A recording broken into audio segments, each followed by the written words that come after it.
Hey everyone, Gary Elysium's back again. Today we're going to be doing a ranking video, but before we get in this video, if you could please hit that subscribe button, help support my channel, get updates every time I post a video, including ranking videos, my newest CD purchases, other things like sometimes I'll rank albums of years, or I'll just show off my collection, vinyl collection, CD collection, cassette collection, whatever it may be. Today, we are ranking the studio discography of the Talking Heads, or just Talking Heads.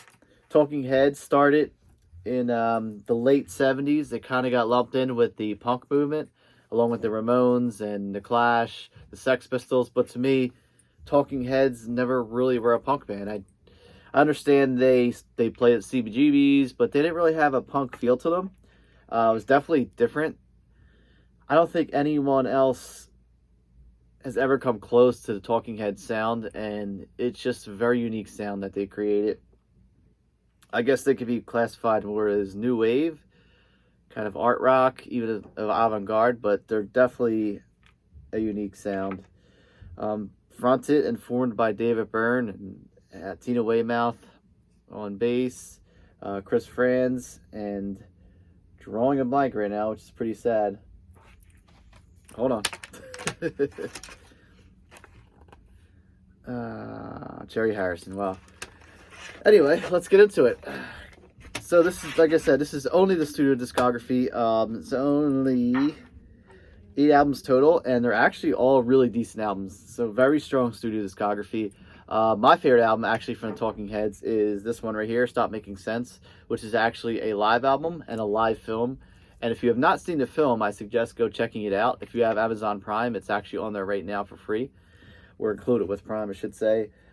Really good concert. I love it. It's very different. I've watched it many times. And basically, you'll see David Byrne in that signature giant suit he would wear. And it has my favorite song, my favorite version of my favorite Talking Head song, which is Psycho Killer. And kind of he does it on his own. Slow down with just like a boombox and acoustic guitar. Really cool. Anyway, let's get into it. Coming in last for me at number 8 is the last album Talking Heads would release, studio album. This is called Naked, released in 1988. There are some decent tracks on here. No hits though. Blind opens it up to Mr. Jones, Totally Nude, which is kind of cool. The Democratic Circus, it's kind of ironic. The Facts of Life's decent song, Mommy Daddy, You and I, and Cool Water to End It is really cool. Coming next, this one is from 1986. This is True Stories. That was the front cover on vinyl, and that was the back of the vinyl, so you kind of flipped it over there. Featured probably their last huge song, Wild Wild Life, their last huge single, I should say. But overall, really decent album. City of Dreams, which ends it's great. People Like Us, Radiohead. I'm almost 100% positive that that's where the band got their name from, this song, Radiohead. I remember hearing that a while ago. Love for Sale, which opens it up. Puzzle and Evidence, Hey Now, Papa Legba, Dream Operator. Really cool track songs on this. I really like that album. All right, coming in at number 6. We're at number 6 from 1985. Little Creatures. Really cool artwork on there. Very 80s looking. Again, Talking Heads, they had a lot of hit singles off of this one, including And She Was, Road to Nowhere. Really cool songs. Great songs. Yeah, I mean, this is basically the Talking Heads signature art rock sound mixed with 80s pop. And they really, nailed it on this one. Really good album for them. It's probably their last really huge seller. True Stories wasn't that huge of a seller, even though it had that big hit single on there with Wild Wild Life. But this is probably their last big seller. And yeah, I mean, these guys were on MTV with videos and everything. Talking Heads were going strong. Coming in next, number 5. This is from 1983. This is Speaking in Tongues. Really different artwork there. Again, more big hits on here. Burning Down the House, Girlfriend is Better, This Must Be the Place, Naive Melody, great song. And I actually do prefer the version which is on Stop Making Sense. Stop Making Sense is actually recorded after this, so I believe it was, it was either part of the tour for this, or it was just it was obviously a show made for itself. But I want to know if they took a break just to record that, or they recorded it on the tour. Great album.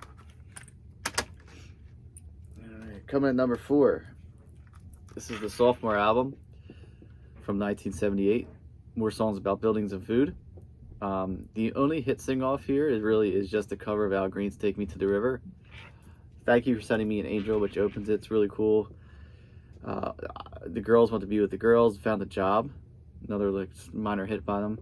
I'm Not in Love, Stay Hungry, The Big Country, it ends it. This is a really cool album, and this is really cementing that sound that Talking Heads would, make signature. Produced by Brian Eno. Really cool artwork there, which is actually compiled by a bunch of Polaroids. So this is actually a real. This isn't a drawing or a painting. This is actually a real photo of all these Polaroids put together to make that cover. So I think that's really, really cool. I mean, it's such an artistic and creative band. All right, coming at number 3. This is their third album from 1979, Fear of Music. Another iconic album art there.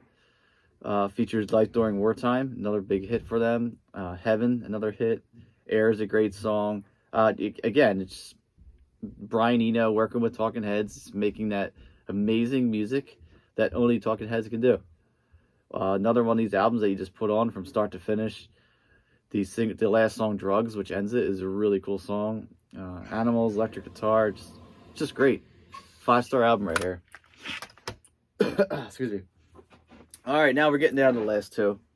And yeah, like I said, Talking Heads don't have a huge discography. I'm a fan of them. I don't know every single thing about the band, so I'm just going off what I know about the albums. Coming number 2, the debut album, Talking Heads 77, obviously released in 1977.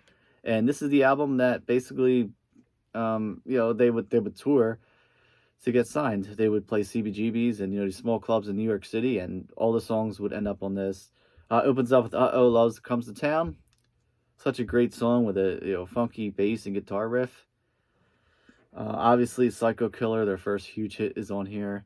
Great song. I feel like it's very underrated to this day. I feel like it should be their signature song, but it's not. But it is a great song. New Feeling, 10 of Decisions, Happy Day, Who Is It, No Compassion, The Book I Read, Don't Worry About the Government, First Week, Last Week, Carefree, and Pulled Up, which ends it. Yeah, I would really like to wish I was around when this album came out, because it was so different than anything else at the time, and it would be cool to hear this for the very first time as an unknown band. All right, coming number 1, which you probably are guessed already, from 1980, Remain in Light. Talking Heads' biggest selling album. Their biggest hit, Once in a Lifetime, is on here. Probably the one song that always gets played on the radio to this day out of all Talking Heads songs. Even though they have so many great hits, Once in a Lifetime is the one that always sticks around and everyone plays it. Again, I mean, Brian Eno producing this album, and really cool artwork. It just shows you that these guys are just art rock geniuses at this point. Born Under Punches, The Heat Goes On, Cross-Eyed and Painless, The Great Curve, Once in a Lifetime, Houses of Motion, Seen and Not Seen, Listening When, and The Overload. Again, another 5-star album. I mean, these guys just hit it out the park, I feel like. Their first 4 albums are just excellent, amazing albums. And everything else after that is really, really good. They're just not as strong as the first 4, but they're still great albums. Like I said, there's not a bad album here. Really cool stuff. So yeah, this is just the brief ranking I want to do of my my opinion. Talking Heads discography. I'll go through it again. Obviously, number 1, Remain in Light. Number 2, Talking Heads debut, 77. Number 3, Fear of Music. Number 4, more songs about buildings and food. Number 5, Speaking in Tongues. Number 6, Little Creatures. Number 7, True Stories. And coming in last at number 8, Naked. Yeah, I mean, just all these album covers are cool. But if you want to get into Talking Heads, for me, it was this album, Stop Making Sense. This is the special new edition remastered because the original version didn't have all the songs on here. It's actually 16 songs on here. For me, this is what got me into Talking Heads. Obviously, well, Psycho Killer was a song that got me into it, and then I grabbed this because I was like, oh, it's kind of a greatest hits, because I knew a lot of songs on here by the titles. But this is the one that really got me into it. But if you want to start with the studio discography, I would start from my number 1 and then, go backwards to number 8. Really cool band to get into. I'm sure a lot of you people watching this probably already know Talking Heads, and if you don't, give them a listen. They're really cool stuff. All right, everyone, thanks for watching. Another video coming up soon. I have another ranking video, I believe, planned. But yeah, a couple different things in planning. Also, probably coming up later this week, another video of new CD purchases, so stay tuned. Thanks for watching.